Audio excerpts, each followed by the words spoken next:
Have you ever noticed that the calmest person in the room is usually the one everyone quietly respects?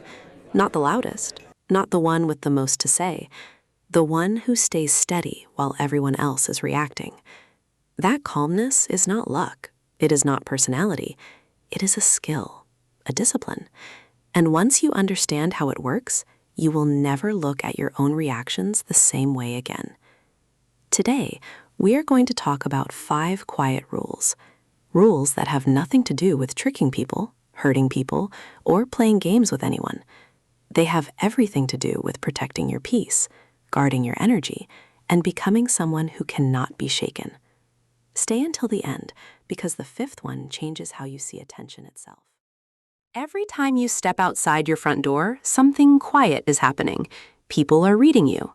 Not just listening to your words, but reading your tone, your posture, your reactions. This is not a conspiracy. It is simply how humans work. We size each other up constantly, often without even realizing it. A coworker notices how you respond to criticism. A stranger notices how you handle being cut off in traffic. A friend notices how you talk about the people who are not in the room. None of this means the world is against you. It simply means the world is paying attention, and how you carry yourself matters more than most people ever admit. Here is the important part. This is not about performing for others or becoming fake. It is the opposite. It is about knowing yourself well enough that you do not need the crowd's approval to feel steady. When you understand this, you stop living reactively. You start living on purpose. Weak reactions do not make you a bad person, but they do cost you. A moment of losing your temper, a moment of oversharing your pain to someone who is never going to protect it, a moment of chasing approval. These moments add up. They shape how people treat you, whether you like it or not. So the goal is not to become guarded or cold. The goal is to become intentional, to choose your responses instead of being dragged by them. That is where real strength begins, and it is the foundation for everything else we are about to cover. Think about the people in your own life who carry themselves with quiet steadiness. They are rarely the ones who talk the most in a room. They are the ones who seem unbothered, not because nothing affects them, but because they have learned not to let every small thing pull a reaction out of them. That steadiness is not something they were born with. It is something they built, one choice at a time, in moments most people never even notice. Here is what makes this so important. Every reaction you give away is a small piece of information about you. It tells people what upsets you, what excites you, what you cannot control. Most of the time this is harmless, but over time, patterns form, and people who are paying close attention start to understand exactly which buttons to press if they want a certain response from you. This is not a reason to live in fear or suspicion. It is simply a reason to live with awareness.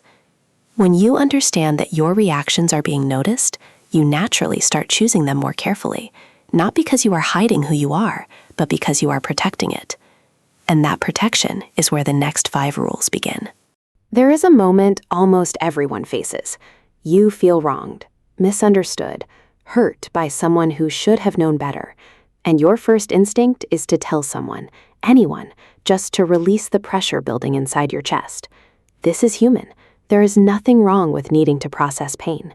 But there is a difference between healing in the right place with the right person and spilling your pain into rooms that were never meant to hold it.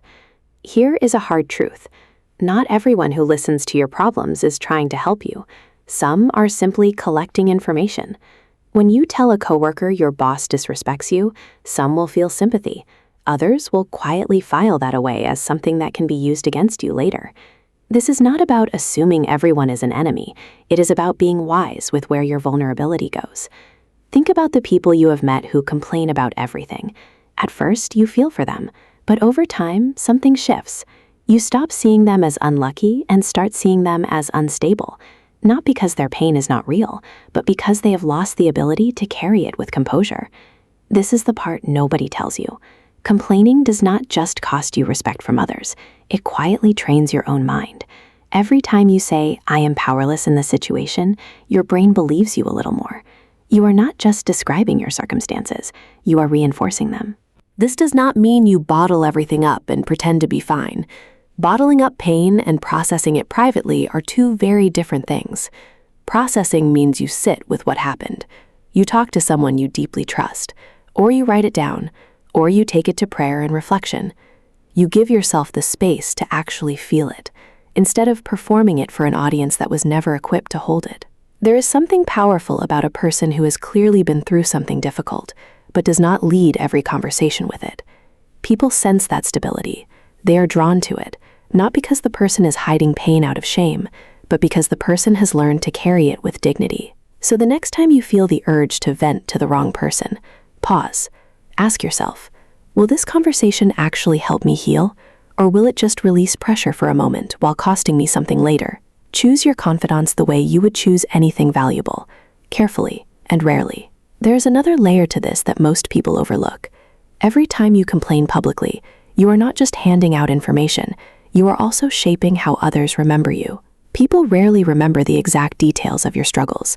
What they remember is the feeling of being around you while you were going through them. If that feeling was heaviness, exhaustion, or constant negativity, that becomes the association attached to your name, whether it is fair or not.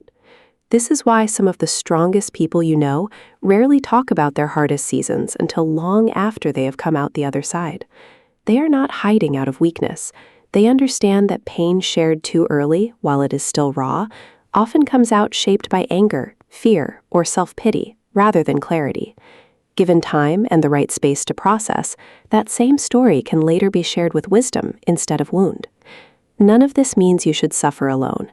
Support is important, and reaching out to the right people, in the right way, is a sign of strength, not weakness. The goal is simply to be selective. Choose people who have earned your trust, not people who simply happen to be nearby when the pain became too heavy to hold silently.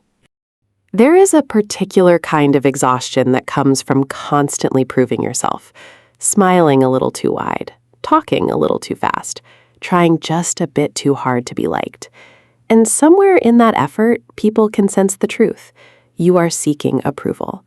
This is not a flaw that makes you weak. It is simply something almost everyone struggles with at some point. But there is a better way forward, and it has nothing to do with pretending to be someone you are not. The world often tells us that confidence means announcing it, saying, "I am confident" loudly, posting about self-love, performing certainty even when you do not feel it. But real confidence is quieter than that.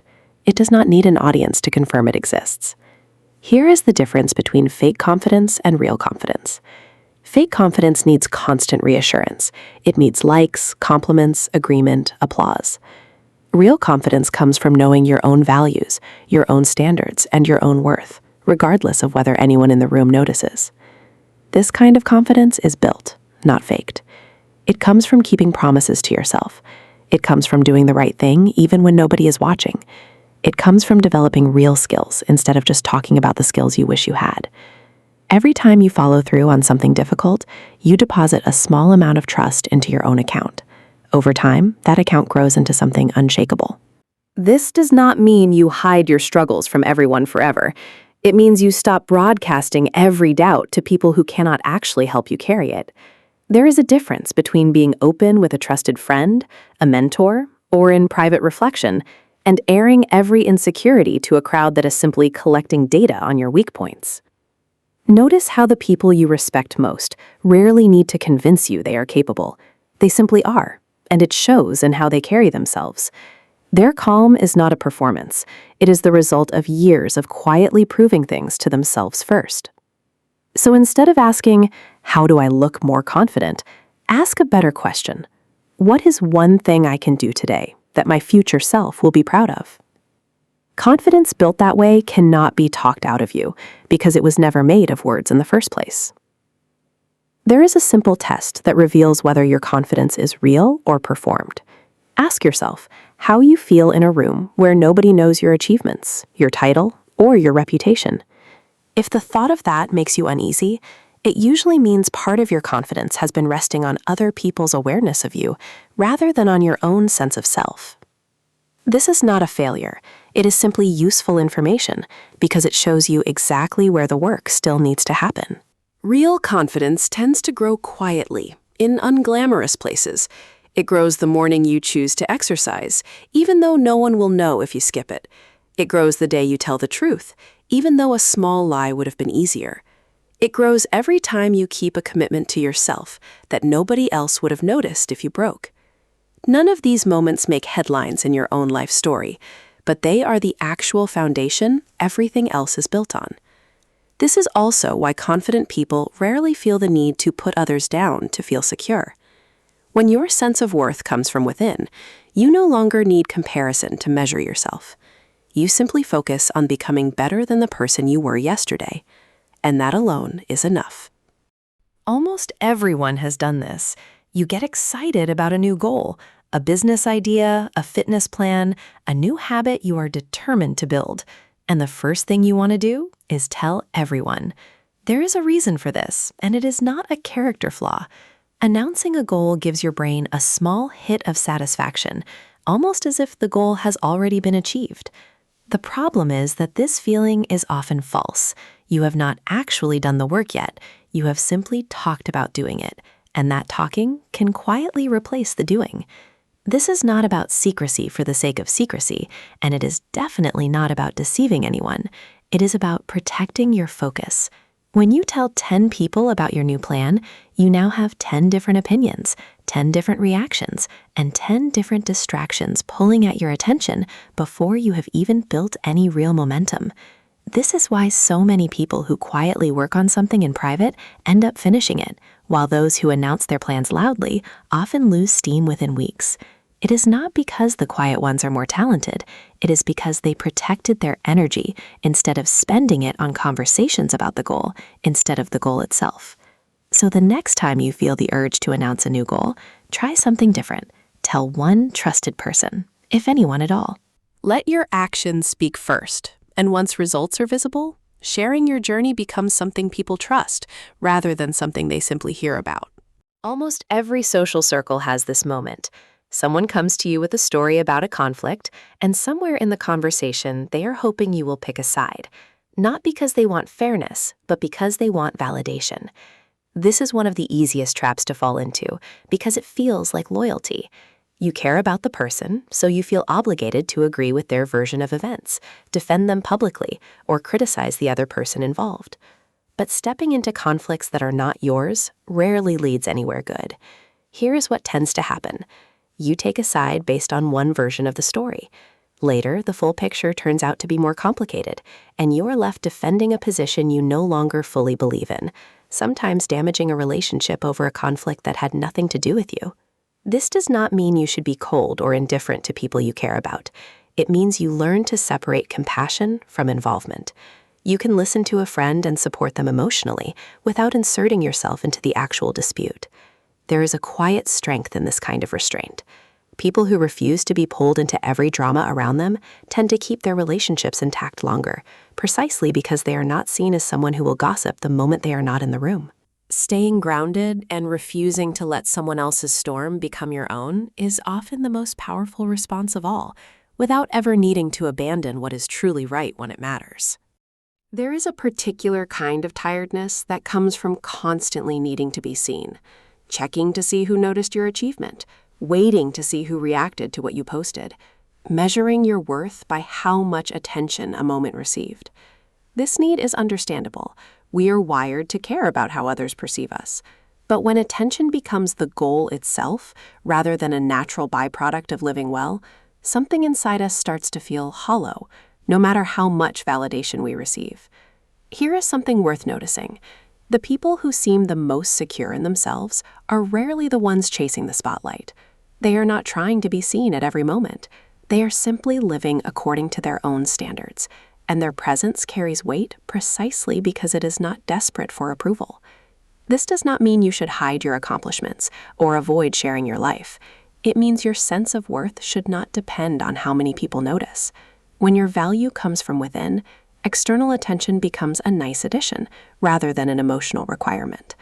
Start by noticing when you are doing something purely for approval rather than because it genuinely matters to you. Ask yourself honestly, would I still do this if no one ever found out? Over time, as your life becomes rooted in your own values instead of other people's eyes, you stop needing constant proof of your worth. And ironically, that quiet confidence becomes far more magnetic than any amount of attention-seeking ever could be. None of these 5 rules are about becoming distant, cold, or manipulative. They are not about tricking anyone or gaining power over other people. They are about something much simpler and much harder, becoming someone whose peace does not depend on anyone else's opinion. Guard your words, especially your pain. Build real confidence instead of performing it. Protect your goals from noise. Stay out of conflicts that are not yours. And stop chasing attention as if it were the measure of your worth. Do this consistently, and you will notice something. You will feel calmer in rooms that used to overwhelm you. You will feel steadier in situations that used to shake you, not because the world got easier, but because you became someone the world can no longer easily move. That kind of strength is quiet. Nobody claps for it, but it is the only kind that actually lasts. If this gave you something to think about, subscribe to Mindset Philosophy. We put out videos like this every week, built to help you become calmer, steadier, and stronger from the inside out.